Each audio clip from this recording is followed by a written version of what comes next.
Bismillahirrahmanirrahim. Assalamualaikum warahmatullahi wabarakatuh. Alhamdulillahi wa kafa wa salatu wassalamu ala man istafa Muhammad ibn Abdullah wa ala alihi wa ashabihi wa man ihtada amma ba'd. Para pemirsa sekalian yang dimuliakan Allah Subhanahu wa taala, kembali lagi kita berjumpa dalam channel Yayasan Baitul Maqdis untuk bina mu'alaf dan du'afa.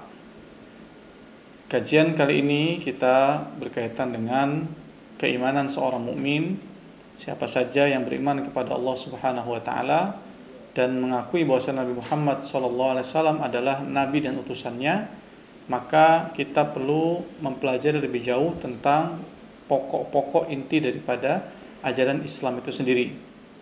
Dan yang kemudian dapat membuat seorang Muslim yang baru, atau kita menyebutnya dengan mu'alaf, itu semakin kuat agamanya, semakin cinta terhadap agamanya, yaitu al-Islam, maka tentu dia perlu mengetahui kenapa dia cinta dengan agamanya, kenapa dia harus bangga ketika sudah berada masuk ke dalam Islam. Di antaranya adalah bahwasannya ajaran yang mulia ini memiliki akidah bahwasannya Allah itu satu, ya.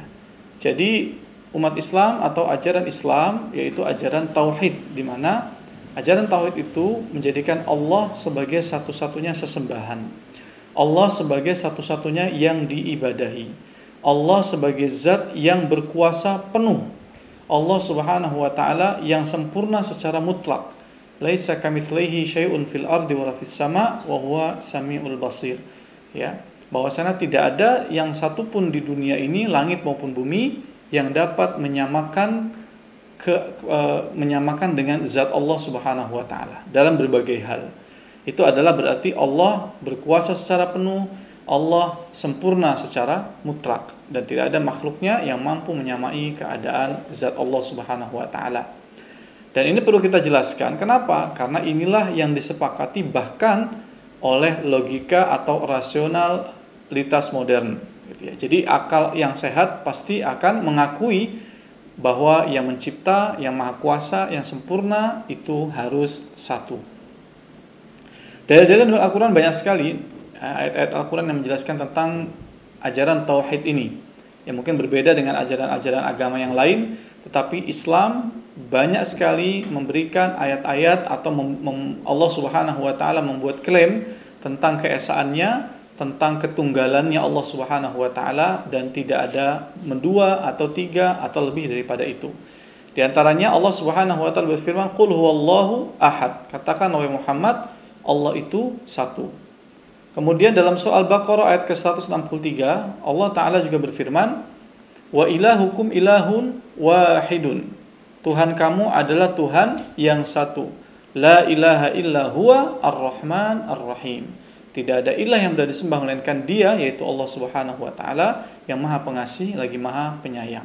Dalam surat Ar-Ra'd ayat 16 juga Allah menjelaskan, "Qulillahu khaliqu kulli syai'in wa huwa al-wahidul qahhar."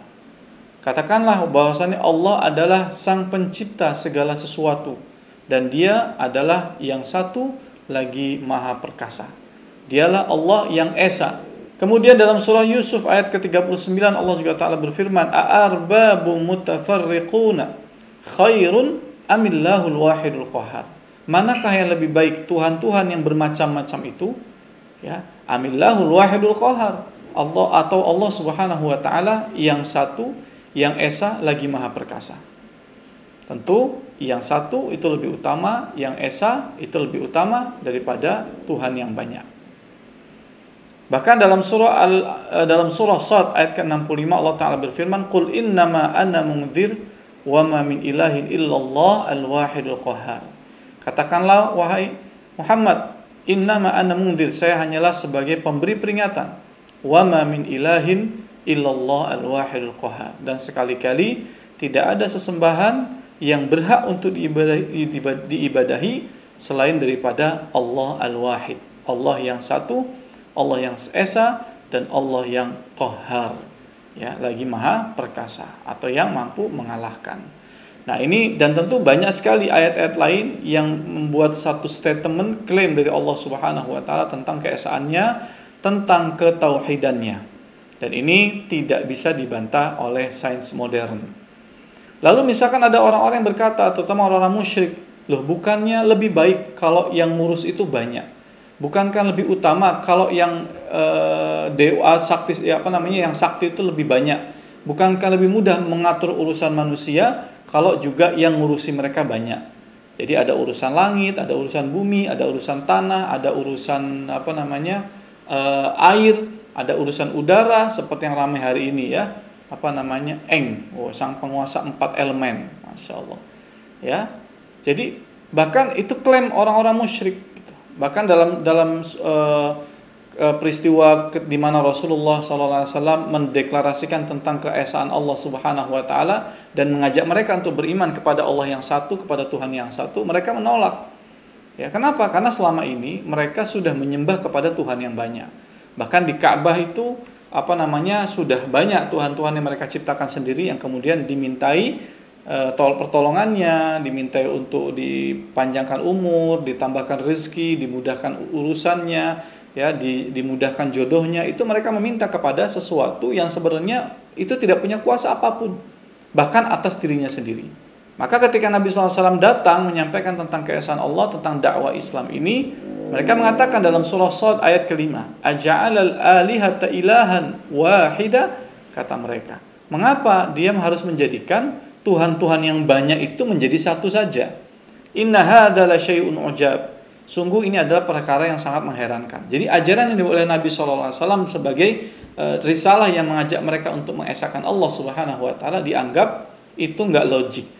Dianggap itu adalah perkara yang sangat aneh gitu loh. Kok bisa ada orang yang membawa pandangan untuk menyembah Tuhan yang satu gitu. Loh bagaimana kemudian yang mengurusi hujan, yang mengurusi air, yang mengurusi sungai, yang mengurusi lautan, yang mengurusi api, udara dan seterusnya. Jadi itulah justru menunjukkan kelemahan mereka gitu. Karena Allah Subhanahu Wa Taala Maha sempurna, yang satu ini adalah Maha kuasa atas segala hal. Maka hal-hal yang mereka tanyakan itu justru perkara sangat remeh. Bahkan kita sebagai hamba Allah Subhanahu Wa Taala berhak menolak gitu, untuk kemudian mengatakan Tuhan kita banyak. Harusnya akal yang sehat lagi hanif itu menolak pandangan bahwasanya Tuhan itu lebih daripada satu. Dan Islam mengajarkan kepada kita tentang keesaan Allah Subhanahu Wa Taala. Dan itu langsung dibantah oleh Allah Subhanahu Wa Taala, argumen yang mengatakan bahwasannya aneh Muhammad itu bawa ajaran yang mengatakan Tuhan itu satu. Di saat bersamaan mereka beserta para keturunannya, beserta yang mereka klaim nenek moyang mereka dulu mengajarkan tentang pluralitas, menjadikan Tuhan yang banyak, mengatakan bahwasanya ada Tuhan A, B, C dan seterusnya. Kalau saya kecil dulu ada film Kerasakti. Anda bisa bayangkan kalau kemudian status Kerasakti itu siapa sebenarnya? Kok dia bisa mengacak dewa-dewa? Kok dia bisa mengacak semua yang dianggap Tuhan oleh hamba-hamba di dunia ini? Itu menunjukkan bahwasannya di sana ada celah bagi para yang dianggap Tuhan-Tuhan selain Allah itu, bahwasannya mereka punya kelemahan.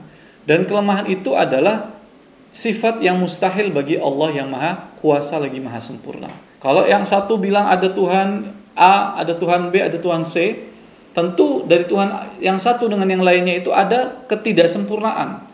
Nah, ketidaksempurnaan ini adalah sifat yang mustahil bagi Allah Subhanahu Wa Taala. Tuhan jago misalkan di bumi, Tuhan jago misalkan di lautan, misalkan pada film Kerasakti itu, ya. Tapi kemudian dia tidak sanggup menghadapi misalkan Tuhan yang ada di langit atau Tuhan yang ada di daratan. Tuhan yang di daratan juga tidak sanggup kalau dia harus nyelam ke dasar bumi, misalkan. Nah, ini sebenarnya film-film tersebut sudah semacam memberikan warning kepada kita bahwasannya semua yang kalian sembah selain Tuhan yang Maha Kuasa itu sebenarnya dia tidak punya kuasa apapun. Sebenarnya kalau dalam kaidah syariat disebutkan faqidu syai' la yu'ti. Sesuatu yang tidak punya, tidak memiliki itu tidak bisa memberi. Dan kita sebagai makhluk itu tidak bisa memberikan kelapangan bagi seorang makhluk yang lainnya, tidak bisa mencegah mudarat yang akan menimpa dirinya, tidak akan bisa kemudian mendatangkan kebaikan untuk mereka. Ya, kenapa? Karena kita tidak punya kuasa itu. Apalagi diminta tolong untuk mencarikan jodoh yang tepat sampai surga misalkan, atau kemudian agar usahanya sukses. Kita nggak bisa memberikan hal itu semua karena kita tidak punya kemampuan itu. Dan kemudian dibantah oleh Allah Subhanahu Wa Taala terkait mereka mengatakan kok bisa Muhammad itu mengajak kita kepada Tuhan yang satu. Maka Allah Subhanahu Wa Taala memberikan perumpamaan kepada kita, satu perumpamaan yang luar biasa yang itu tidak terbantahkan. Ya kecuali memang orang-orang musyrik yang memang atau kemudian para pengikut syaitan yang pada dasarnya memang ingin menyelisih kebenaran, bukan ingin cari kebenaran, tapi ingin menyelisih kebenaran sehingga cenderung ngeyel ketika disampaikan firman Allah Subhanahu wa taala. Dalam surah Az-Zumar Allah taala berfirman ayat ke-29, "Daraballahu mathalan rajulan fihi syuraka'u mutasyakisuna wa rajulan salaman lirajulin hal yastawiyani mathala alhamdulillah bal aktsaruhum la ya'lamun." Allah telah membuat perumpamaan kepada seorang laki-laki atau seorang budak yang dimiliki oleh beberapa orang yang bersyarikat. Di dalamnya ada mutasyakisun, saling berselisih satu dengan yang lain. Kemudian budak yang dimiliki oleh satu orang penuh. Jadi ada satu orang budak itu dikuasai oleh banyak orang, banyak bos lah. Ini satu pegawai, bosnya ada 5. Dengan satu pegawai, bosnya cuma 1. Atau tuannya cuma 1. Kata Allah, hal yastawiyani mathala, apakah kedua budak ini memiliki keadaan yang sama? Tentu berbeda. Antum bisa bayangkan satu orang, katakan di logika kita lebih mendekati kita adalah misalkan ART.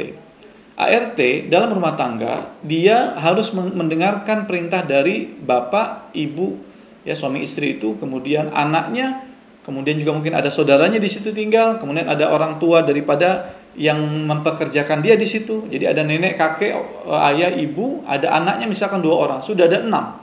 Anda bisa bayangkan ketika 6 orang ini memerintahkan satu perkara yang berbeda, mana yang harus ditaati? Dan kira-kira betapa stresnya si hamba atau si ART ini, siapa dia taati pertama kali. Bandingkan jika ada satu orang budak atau ART ini hanya diperintah atau perintah itu hanya berlaku ketika turun dari satu orang, atau perintah itu datang hanya dari satu arah. Tentu dia lebih mudah untuk melaksanakan tugas-tugasnya. Wahai Anda sholat, Anda puasa, Anda zakat, ya, tutup aurat dari Allah Subhanahu wa taala, selesai. Kalau Anda ingin mendapatkan ketentraman hidup, maka bacalah Quran. Kalau Anda ingin mendapatkan kehidupan yang bahagia, dirikanlah sholat, dan seterusnya dan seterusnya. Itu lebih mudah. Tetapi kalau banyak yang perintah di situ, justru itu semakin mempersulit keadaan seorang hamba. Bahkan Allah mengatakan alhamdulillah, sampai Allah mengatakan alhamdulillah, segala puji bagi Allah. Artinya apa? Ini adalah pemikiran yang sangat standar, yang sangat logis, yang mudah difahami oleh manusia yang akalnya sehat. Lalu apa imbasnya kalau kemudian kita manusia ini memaksakan punya Tuhan selain Allah Subhanahu wa taala? Ada 2 Tuhan, 3, 4, 5, bahkan lebih banyak daripada itu. Maka yang terjadi adalah kebinasaan. Dunia ini akan rusak binasa ketika kita merasa punya ada zat yang memiliki kekuatan yang sama dengan yang kita sembah selama ini, atau yang memiliki kesempurnaan yang sama dengan yang kita anggap selama ini, yaitu Allah Subhanahu wa taala. Maka yang terjadi adalah kerusakan di muka bumi ini. Kalau dulu saya kecil membayangkan itu, kalau misalkan Tuhan yang menguasai langit kemudian ingin menurunkan hujan, kemudian kata penguasa atau kata Tuhan yang menguasai bumi, dia bilang, jangan dulu, ini rakyatnya kurang ajar, jangan kamu kasih hujan itu. Kata Tuhan yang di langit, loh, tapi saya kan maha pengasih, maha penyayang, saya harus turunkan hujan, kasihan dia itu, kasihan hewan-hewan ternak, kasihan orang-orang yang kemudian beribadah kepada saya di situ. Wah, Tuhan bumi nggak bisa, saya nggak harus, ribut tuh, berkelahi. Akhirnya terjadi, ya, Tuhan dengan Tuhan berkelahi. Imbasnya apa? Kita sebagai hamba yang kemudian binasa atau mendapatkan imbas kerusakan dari kemarahan si penguasa bumi dan si penguasa langit. Waliyadzubillah, semoga kita dijauhkan daripada paham-paham yang seperti ini. Allah tegaskan kepada kita dalam surah Al-Anbiya ayat ke-22. Kata Allah Subhanahu wa taala, "Lau kana fihima alihatun illallahu lafasadata." Kalau seandainya di langit dan di bumi itu ada tuhan-tuhan lain selain Allah Subhanahu wa taala, lafasadata, maka dijamin langit dan bumi itu pasti akan rusak binasa. Subhanallahi rabbil arsy amma yasifun. Maka maha suci Allah Subhanahu wa taala, Rabb yang memiliki arsy daripada apa yang mereka sifatkan.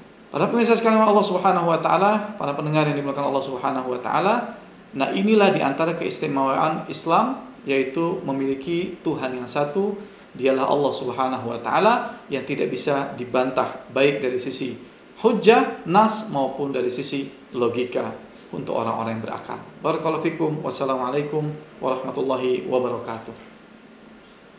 Jeng jeng jeng jeng jeng jeng jeng jeng.